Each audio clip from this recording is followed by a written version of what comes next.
This is BRICS Global Television Network's weekly news roundup. We begin with the headlines.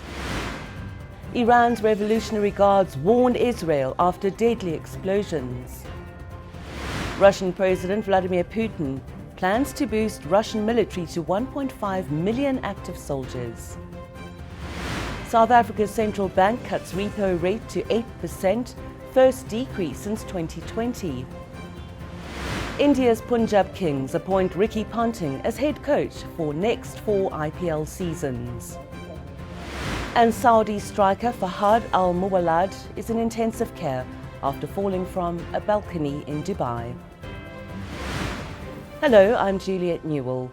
We start in the Middle East, where BRICS Plus member Iran's Revolutionary Guards have issued a warning to Israel, stating it will face a crushing response from the resistance front, following the explosion of thousands of communication devices used by Hezbollah in Lebanon earlier this week. The blasts resulted in 37 deaths and nearly 3,000 injuries over 2 days. Iran has accused Israel of mass murder. Iranian Foreign Ministry spokesperson Nasser Kanani condemned the incident as a terrorist act, while Foreign Minister Abbas Araghchi labelled it Israeli terrorism. Among the wounded, Iran's ambassador to Lebanon, Mojtaba Amani, who sustained minor injuries. The Iranian Red Crescent dispatched rescue teams to aid the victims and offered to transfer critically injured individuals to Iran for treatment. The blasts, which occurred shortly after Israel expanded its military objectives to include Hezbollah, killed several individuals. Iranian officials are calling for international accountability for what they term a heinous crime by Israel.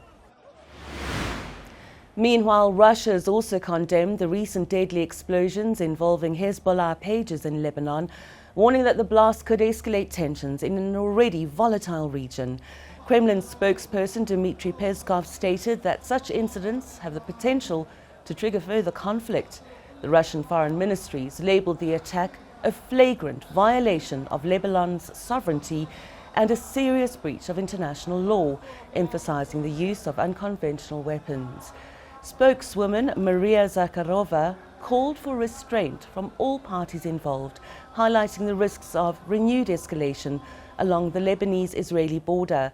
Hezbollah has accused Israel of orchestrating the blasts, although Israel has not commented. Russia, which maintains close ties with Iran and Hezbollah, remains concerned about the potential for a broader regional conflict impacting its interests. In other news from Russia, President Vladimir Putin's announced plans to increase the number of active soldiers in the Russian military to 1.5 million. This directive, signed earlier this week, includes a boost of 180,000 troops, positioning Russia as the second largest military globally, with China boasting more than 2 million. This is the third troop increase since the conflict in Ukraine began in February 2022. Well, during a meeting with defense officials, Putin emphasized the importance of staffing the armed forces with well-trained personnel, particularly for new military districts formed earlier this year in response to Western tensions. The Kremlin's ongoing militarization reflects its commitment to enhancing military and readiness amid the ongoing offensive in Ukraine. 2 Chinese Coast Guard ships, Mishan and Choishan, have arrived in Russia's Far East for joint drills and patrols under the exercise Pacific Patrol 2024. That's according to Russian Foreign Ministry. Now, this follows a recent naval collaboration with Chinese and Russian warships conducting exercises in the Sea of Japan. The visit to Vladivostok includes various planned activities, starting with a welcoming ceremony on September the 17th. The growing military and economic cooperation between Moscow and Beijing has raised concerns in the West as both nations aim to challenge the perceived dominance of the United States. Last week, China also contributed 4 warships and a supply vessel for Russia's Ocean 2024 exercise, marking the largest military drill of its kind in 3 decades. The estranged husband of Tatiana Balkalchuk, Russia's richest woman and CEO of retail giant Wildberries, has been arrested and charged with multiple offences, including murder. This follows a deadly armed raid at the company's Moscow offices earlier this week, where 2 people, including a security guard, were killed. Vladislav Bakalchuk, currently in divorce proceedings with Tatiana, has been accused of leading the raid. His lawyers say he was detained for 48 hours and claim he was en route to a meeting to resolve a corporate conflict, a notion Tatiana dismissed as absurd. She expressed distress over her husband's actions, questioning how he would face their children. Wildberries is Russia's largest online retailer, with Tatiana as the majority owner and Vladislav holding a minor stake. South African epidemiologists Quarisha and Salim Abdul Karim have received the prestigious Lasker Award for Public Service, a recognition often seen as the US equivalent of a Nobel Prize. The couple, married for 36 years now, has dedicated decades to combating infectious diseases like HIV/AIDS, tuberculosis and COVID-19, saving countless lives through their research and community outreach. Their work has been instrumental in developing pre-exposure prophylaxis and other treatment strategies that significantly reduced HIV transmission rates. Despite facing governmental denial about the HIV crisis in South Africa, they continue to advocate for effective public health measures. Now, with new strategies for long-term HIV prevention underway, they remain committed to improving health outcomes in Africa and fostering collaboration in the scientific community. In Brazil, environmental police are calling for harsher penalties for environmental crimes as wildfires fueled by drought and human activity continue to devastate the land. Officials say laws fail to address the severity of these offences, which often go unpunished. Fires are primarily caused by land clearing for agriculture and deliberate arson, leading to severe air quality issues in cities like Rio de Janeiro and Sao Paulo. Environmental police say potential coordinated actions are behind the blazes, aimed at destabilizing regions and overwhelming firefighting efforts. There are calls to link environmental crimes to organized crime, which would enable stricter sentencing. Well, since September, over 61,000 fires have been detected, far exceeding last year's figures, highlighting the urgent need for effective legal measures. Another devastating consequence of fires in Brazil is how animals are being affected. Many have died, and then there are those who have been severely injured. At a shelter in Brazil, veterinarians are treating a jaguar named Itapira, injured in devastating wildfires sweeping through the Pantanal, a critical habitat for wildlife. This year, unprecedented droughts linked to climate change have led to a fire pandemic, resulting in 1,452 fire outbreaks in the Pantanal alone. Vets Pauliana Motinha and Tiago Lutinki have been caring for Itapira, whose burned paws hinder her ability to hunt. Although she's healing, her future remains uncertain as she will return to a region still engulfed in flames. With fewer than 2,000 Pantanal jaguars left, the impact of these fires on the species is severe. Previous fire victims have faced dire fates, raising concerns about the long-term survival of wildlife in this fragile ecosystem. Voting is underway in Indian-administered Kashmir, marking the first local election since the revocation of its special status in 2019. The decision has left many in the Muslim-majority region feeling resentful, with a federally appointed governor in control. Voters are expressing hopes for representation, with some calling for local governance to address issues like unemployment. India's Prime Minister Modi is encouraging high turnout, claiming the changes have fostered peace. However, critics argue that civil liberties are being curtailed and that economic benefits are not reaching locals. The elections will conclude on October the 2nd, with results expected soon after. Back to Iran now, when President Masoud Pezeshkian has announced that morality police would no longer bother women, marking the 2nd anniversary of Mahsa Amini's death in custody. Amini, a 22-year-old Iranian Kurd, died in September 2022 after being arrested for allegedly violating the country's strict dress code, sparking nationwide protests that resulted in hundreds of deaths and thousands of arrests. Pezeshkian, who took office in July after the death of ultra-conservative Ibrahim Raisi, promised to oppose police patrols enforcing the mandatory hijab and to ease long-standing internet restrictions. He stated his government is actively working to improve online freedoms, particularly regarding social media platforms like Facebook and X, which have been facing heavy censorship during recent protests. Staying in Iran, conservationists at Persepolis, Iran's iconic ancient site, are battling tiny lichens that threaten its millennia-old monuments. The struggle aims to protect the site's intricate carvings from erosion caused by these organisms, which can dissolve stone over time. Built in the 6th century BC, Persepolis has survived destruction and remains a UNESCO World Heritage Site, showcasing ancient Persian culture. However, lichens driven by industrialization, acid rain and harsh climate are damaging the relics, with some motifs already lost. Conservationists employ modern techniques, including lasers, to combat the infestation. Unfortunately, funding for preservation is limited. Iran's Deputy Culture Minister has noted an annual budget of only $220 per monument, while substantial restoration efforts require nearly $84 million. Visitors emphasize the importance of maintaining this historic site. In China, roads and neighborhoods in Shanghai are flooded once more as the megacity faces a second typhoon just days after enduring its strongest storm, Typhoon Bebinca, in 75 years. Typhoon Pulasan made landfall on Thursday night in the city's Fengjian district with a maximum wind speed of 83 kilometers per hour. Typhoon Bebinca wreaked havoc on Monday as the strongest storm to hit Shanghai since 1949. With many businesses closed for the Mid-Autumn Festival, residents were advised to stay indoors.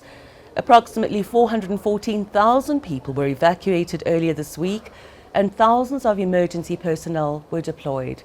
As flights and public transport slowly resumed, some residents braved the storm, noting Shanghai's effective draining system.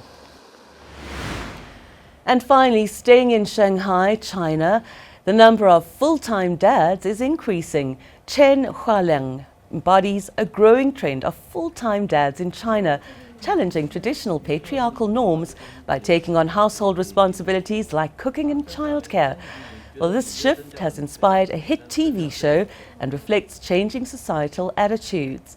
A 2019 survey indicated that over half of Chinese men would consider becoming stay-at-home dads, up from just 17% in 2007. Chen, who left his job as a project manager, aims to foster a closer relationship with his children, contrasting with his own father's role.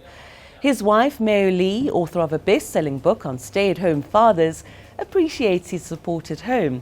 While some families express concerns about this lifestyle, younger generations are increasingly embracing it, valuing active involvement in their children's education and well-being. Coming up, BRICS Plus Business News.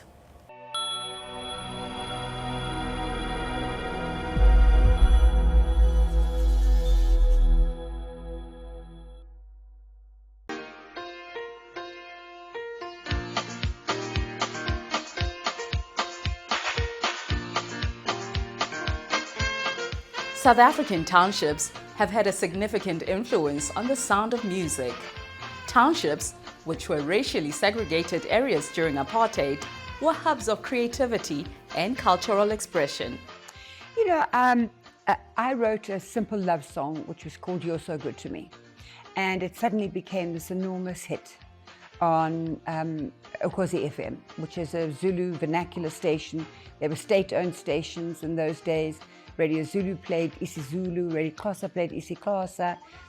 This is how the state divided us. You know, what we heard was divided. Frankly, you know, what I do is not about me. It doesn't belong to me. And the humbly for it. So if it serves the interests of those who are all over the world, that would be my gift. The last. Radio DJs have historically played a significant role in shaping the music industry and the sound of popular music. I think bubblegum really found its footing and stuck to the ears of listeners in the 80s.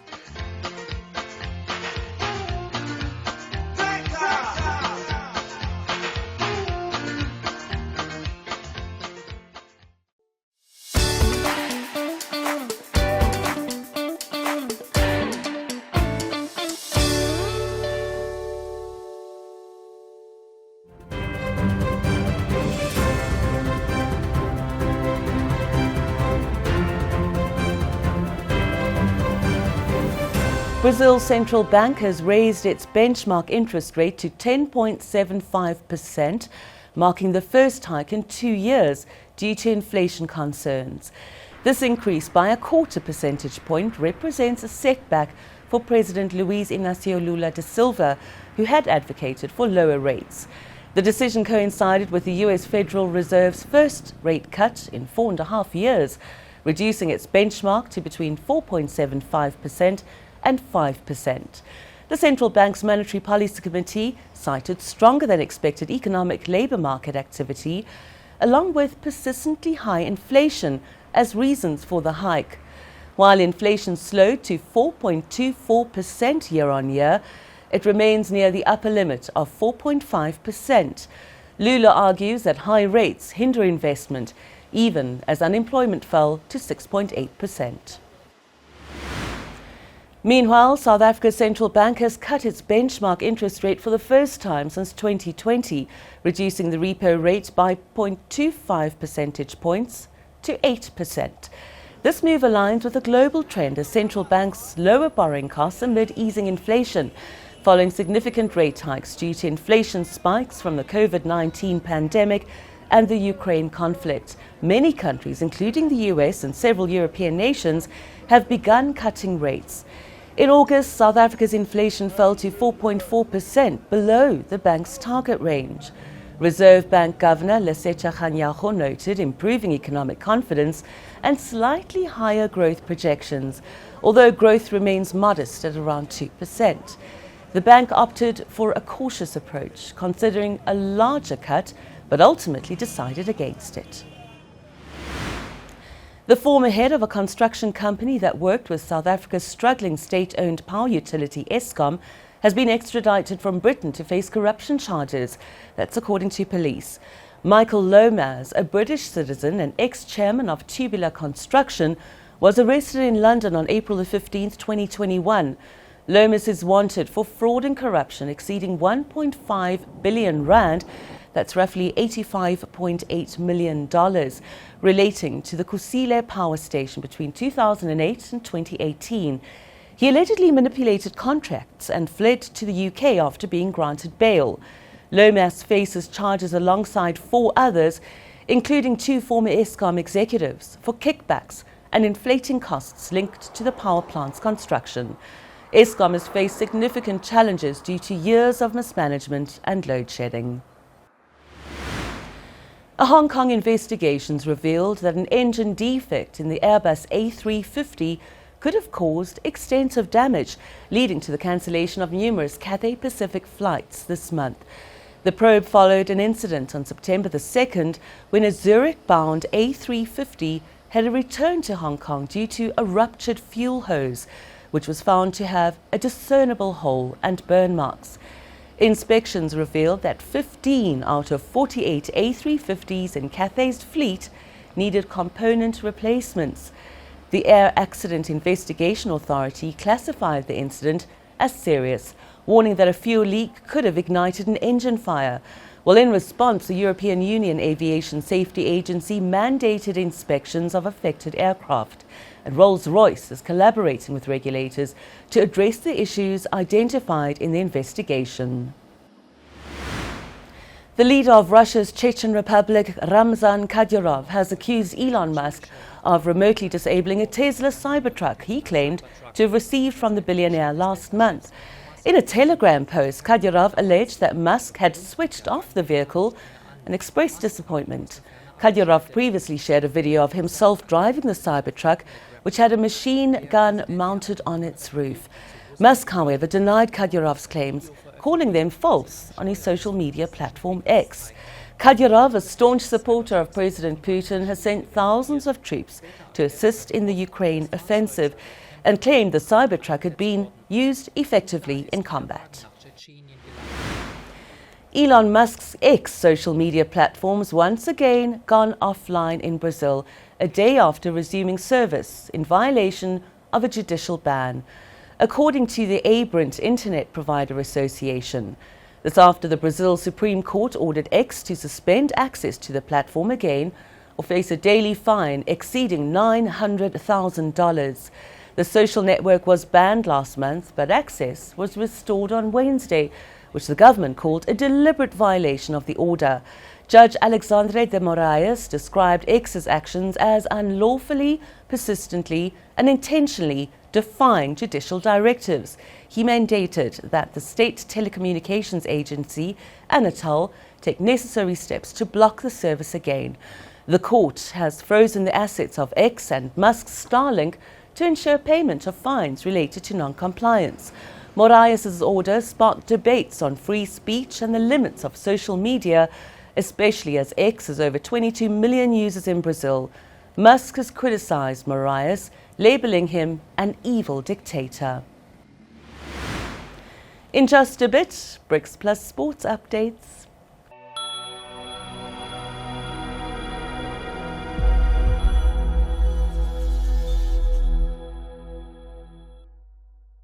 Coming soon on BRICS Global Television. Now, can your program be copied overseas, or is it exclusively designed for South Africa's society? So it can definitely be replicated. We've replicated it in businesses even, and we've used it in after-school programs that are not in school specifically. So we've already seen that it works in different contexts, and we'd love to take it overseas because obviously a few tweaks here and there, if needed, can be made.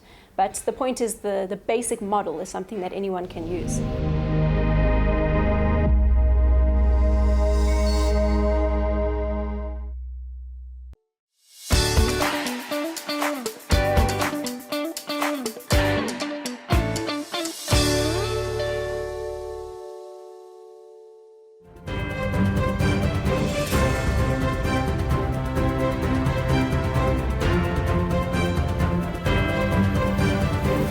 We begin in India, where Punjab Kings has appointed former Australian captain Ricky Ponting as head coach for the next 4 seasons of the Indian Premier League. The announcement follows Ponting's departure from Delhi Capitals after a 7-year tenure. At 49, Ponting is the team's 3rd coach in 4 seasons, aiming to improve upon their 9th place finish this year and break a playoff drought since 2014. Having recently led Washington Freedom to a title in Major League Cricket, Ponting is committed to transforming the franchise and rewarding loyal fans. He's also served as head of strategy at Hobart Hurricanes in the Big Bash League since 2021. Saudi Arabia's Al Nassr club has appointed former AC Milan coach Stefano Pioli to lead the team featuring Cristiano Ronaldo. Pioli replaces Luis Castro, who left after a lackluster start to the season in both domestic and AFC Champions League play. Al Nassr welcomed Pioli on social media, highlighting his successful tenure at AC Milan, where he guided the club to a Serie A title in 2022. Before joining Al Nassr, Pioli coached several Italian teams, including Fiorentina and Lazio. Castro's departure marks the 3rd coaching change since Ronaldo's arrival in early 2023, during which he's yet to secure a trophy for the club, with only last year's Arab Club Champions Cup to show for his efforts. Al Nassr is currently struggling in the league, having drawn twice in 3 matches. And in the United Arab Emirates, Saudi striker Fahad Al-Muwallad is in intensive care after falling from the balcony of his Dubai residence, according to authorities.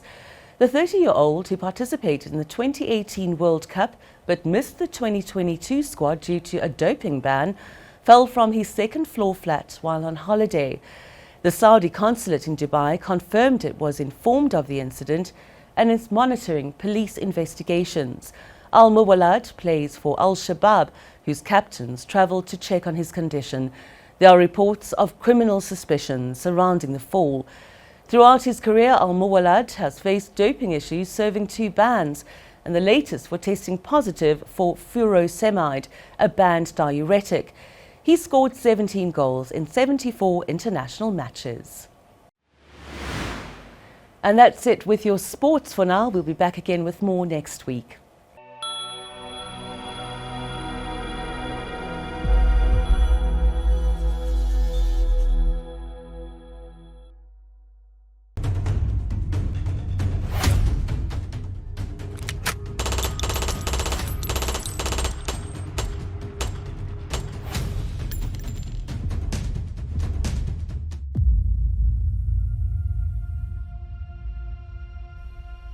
The Kruger National Park, an area of beauty, the custodian of most of Africa's rhino population, a park of breathtaking nature, but also an area of horror.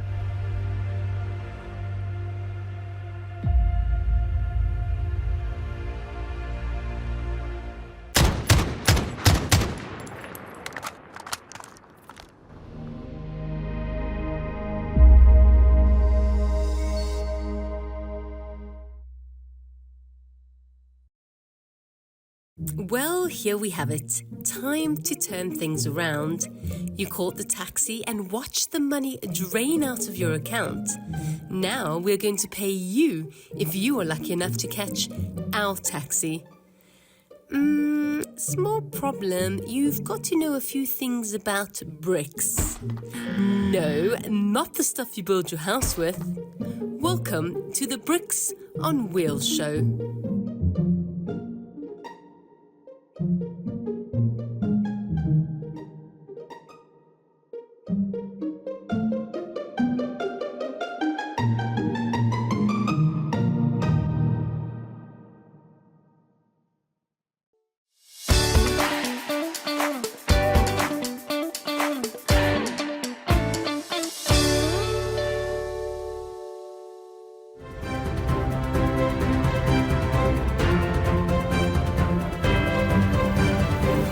And finally, the Mid-Autumn Festival's been observed in China. The 3-day celebrations take place on the 15th day of the 8th month on the lunar calendar, usually mid to late September or sometimes in early October.